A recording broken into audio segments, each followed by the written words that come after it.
네, 대통령 선거를 앞두고 보내드리는 연속대담. 오늘은 바른정당 순서입니다. 바른정당은 지난달 28일 유승민 후보를 대선 후보로 선출했습니다. 향후 대선 행보, 이제는 어떻게 전개될지 주목받고 있습니다. 바른정당의 향후 계획과 경남에서의 대선 전략, 그리고 지역 현안에 이르기까지 여러 가지 이야기 들어보겠습니다. 자, 바른정당 김재경 도당위원장 자리에 나와 있습니다. 자, 안녕하십니까? 안녕하세요. 네, 반갑습니다.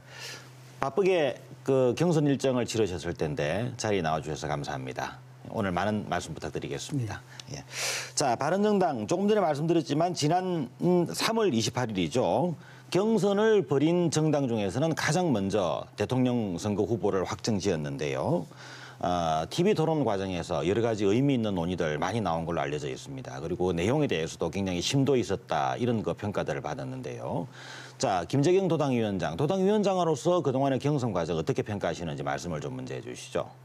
여러 가지 이제 특별한 사정들이 겹쳐 있었습니다. 탄핵으로 인한 조기 대선, 또 그 과정에서 우리가 분당을 해 나와서 2달 만에 대통령 선거를 치러야 되는 이런 이제 특별한 사정이 있었거든요.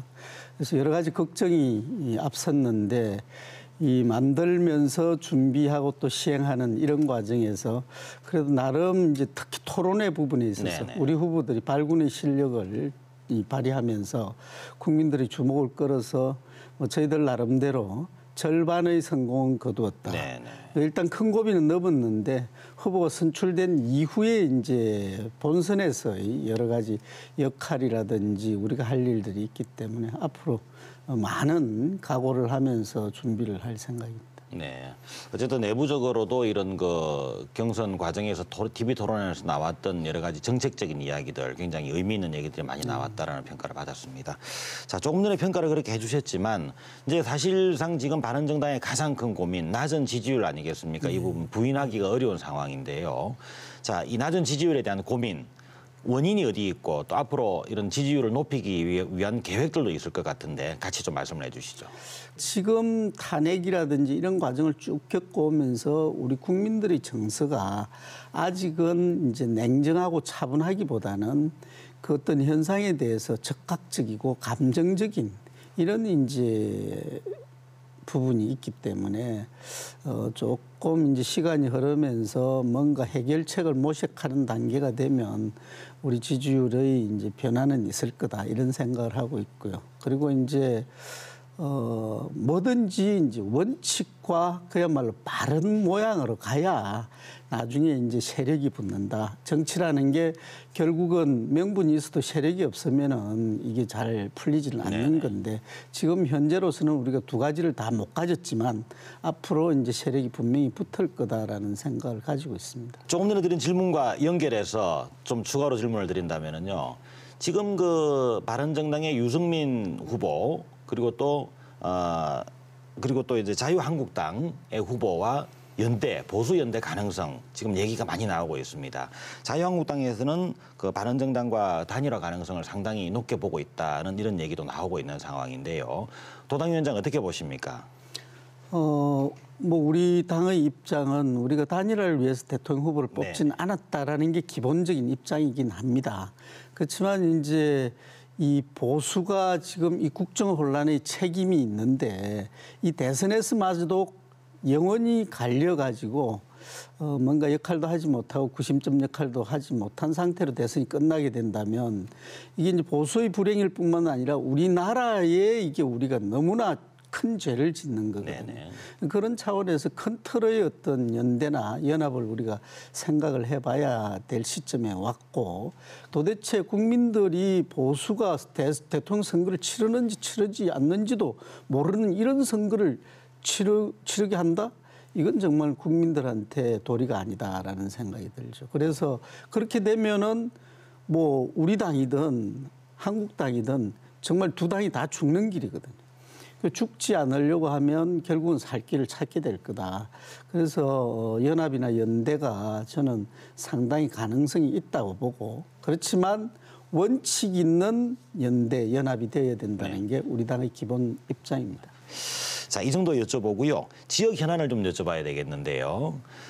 지역 현안 중에서 경남에서 가장 큰 관심사 어떻게 반영될 것인가 경남도민들이 여기에 대해서도 후보 못지않게 관심을 가지고 있는데요. 현재 경남 지역의 최대 현안이라고 한다면 역시 이제 조선산업의 장기 침체입니다. 이제 이런 가운데 대우조선해양에 대해서 정부가 추가 지원을 최근에 결정을 해서 조선산업에 대해서는 그나마 좀 기대감을 가지고 있는 상황입니다. 조선산업의 위기 어떻게 극복할 것인가에 대한 답을 좀 해주시고 그리고 동시에 지금 그 대우조선해양에 대해서 그동안에 발생했던 부실에 대한 책임도 물어야 되지 않느냐라는 이런 그 주장도 제기되고 있습니다. 함께 좀 말씀해 주시겠습니까? 이번에 이제 당국에서 지난번에 몇 년 전에 이제 4조 이상의 돈을 또 투입을 한번 했었지 않습니까? 그럼에도 불구하고 이런 단기간 내에 또 한 5조 이상의 돈이 들어가야 된다. 고육지책으로 채권자들로 하여금 그걸 이제 출자 전환을 해가지고 주주가 되게 하고 또 한편에 있어서는 이제 국민들 세금으로 공적 자금을 투입하는 이런 이제 이중의 그 처방을 내놨단 말입니다. 이제 물론 우리 현실을 생각한다면은 이게 이제 안 할 수는 없는 건데 이 시점쯤 해가지고 분명하게 이제 짚고 넘어가야 될 게 그럼 이렇게 자꾸 반복되는 국민들이 혈세 투입을 누가 책임을 지고 앞으로도 계속해야 될 것이냐 이런 데 대해서 이번이 이제 마지막이다라는 이런 절박함으로 이걸 풀어내야 된다. 이제 앞으로는 더 이상 공적 자금 투입이 어렵다. 그렇다면 강도 높은 구조조정. 지난번에 자금 투입 이후에도 이게 이제 분식회계 있었죠. 그다음에 뭐 성과급 잔치까지 있었다는 이런 걸 가지고는 앞으로는 해결책을 이제 모색하기 어렵단 말입니다. 그래서 회사는 뭐 강도 높은 구조조정 아니면 산업 전체의 이제 구조조정 이야기도 나오고 있거든요. 그런 위기감으로 모두가 이제 아픔을 같이 해야 되는 것이고 앞으로 이제 이번에 이 공적 자금 투입이 마지막이다. 이게 잘못됐을 때는 여기에 가담하고 책임 있는 사람들이 어떤 형태는 책임을 져야 된다라는 이런 생각도 해봅니다. 네, 잘 알겠습니다. 자, 또 그리고 바른정당에서는 그 경남 지역의 주요 현안에 대해서 특히 교통 인프라 확충 문제에 대한 그 관심이 높다는 이런 그 얘기가 나오고 있습니다. 특히 이제 교통 인프라라고 한다면 남부 내륙철도 그리고 이제 김해 신공항 두 가지를 크게 꼽을 수가 있겠는데요. 국가 단위의 사업이라면은 자, 우선 먼저 그 남부 내륙철도에 대한 계획 어떤 걸 가지고 계신지요? 이게 참 오랜 우리 지역 수건 사업이고 제가 이제 깊이 관여되어 있었던 부분인데 아직까지도 이 비시 문제를 넘지 못하고 있습니다. 그래서 이제 우리는 이게 이제 비시가 여러 가지 이제 지역 균형이라든지 이제 강원도 같은 데는 지금 올림픽이라든지 이런 것 때문에 그 문제를 이제 넘어서서 뭐 공사들이 되고 있거든요. 그런 차원에서 한번 들여다봐야 된다라는 이야기도 하고 있고 또 한편에서는 이제 민간 투자로 전환을 좀 하자 뭐 이런 다각적인 해법을 모색하고 있는데 앞으로도 우리 경남의 이 모든 힘들이 결집이 돼서 이 문제를 빨리 해결해서 우리 경남 발전에 뭐 역할이 될 수 있도록 해야 된다. 이런 생각을 하고 있습니다. 네.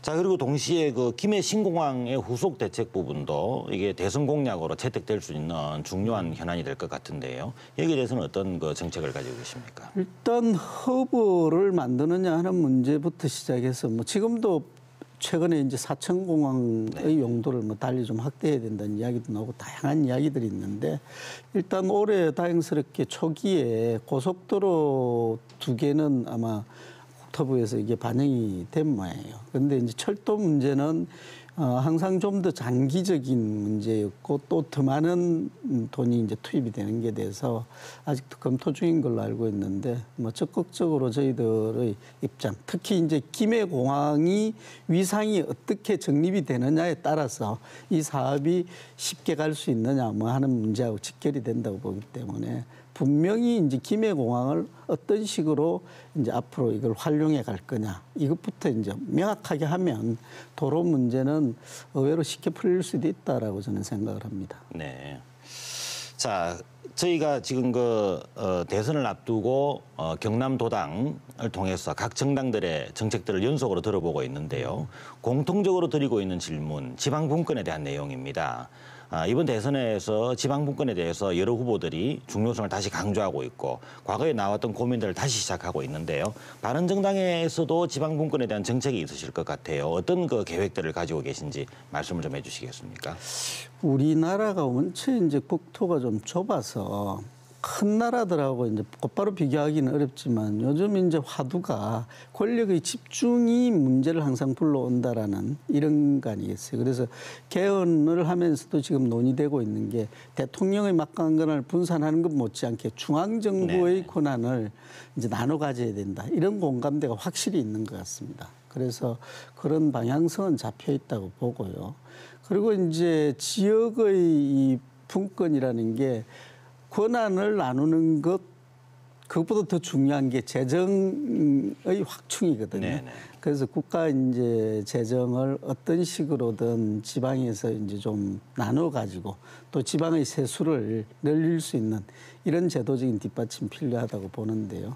많은 연구가 되어 가지고 있기 때문에 큰 어려움 없이 아마 개헌 논의가 되는 그 틀 속에서 이게 이제 좀 해결이 될 것 같고요. 네. 그리고 이제 정치권에서도 지방 분권의 필요성을 좀 위해서 목소리를 내야 될 것 같아요. 어쨌든 이번 다음 정권에서는 지방 분권에 대한 기대치가 좀 더 높아질 것이고 정책적인 반영도 좀 많이 될 것이다. 이런 기대를 해도 되겠죠. 그게 이제 아마 세계적인 트렌드인 네. 것 같아요.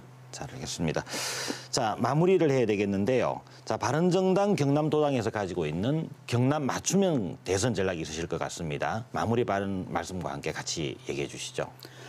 이번 대선을 통해서 우리 국민들의 마음을 하나로 이제 모으는 것도 당연하지만 네. 적어도 우리 경남에서 여러 갈래로 이제 갈라져 있고 고립화져 있는 이 도민들의 마음이 대선을 통해서 좀 풀리고 하나로 모일 수 있는 이런 역할을 우리 바른정당이 좀 해야 되겠다. 특히 이제 보수의 구심점으로서 이제 기댈 그런 이제 언덕이 되고 또 진보 진영도 마음을 열고 널리 우리가 좀 안을 수 있는 이런 역할을 해보려고 합니다. 네. 네, 자 지금까지 바른정당 김재경 도당위원장과 함께 경선 후 바른정당의 행보 또 그리고 경남 지역의 현안들 어떻게 정책으로 풀어나갈 것인지 이야기 나눠봤습니다. 자, 대통령 선거가 치러지는 5월까지 다른 정당들과 함께 선의의 경쟁을 펼치는 바른정당의 모습 경남도민들과 함께 지켜보겠습니다. 오늘 출연해 주셔서 감사합니다. 감사합니다. 네, 대통령 선거에 정당 후보들이 속속 확정되고 있습니다. 하지만 선거일은 5월 9일입니다. 불과 한 달여를 남겨두고 후보 확정이 간신히 마무리될 것으로 보입니다. 정당 내 경선에서 후보들의 자질 검증이 집중적으로 이루어지고 있습니다. 이러다 보니 각 정당이 다음 정권에서 그릴 대한민국의 큰 그림은 무엇인지, 또 국민들의 실생활에 직접적인 영향을 미칠 정책은 또 무엇인지 공약이 제대로 드러나지 않고 있습니다. 조기 대선이라서 지금까지는 그렇다고 하더라도 후보가 확정된 후 이제부터는 상대 후보에 대한 검증과 함께 공약과 정책 대결을 기대합니다. 뉴스 인사이드 오늘 순서 여기까지입니다. 시청해 주셔서 감사합니다.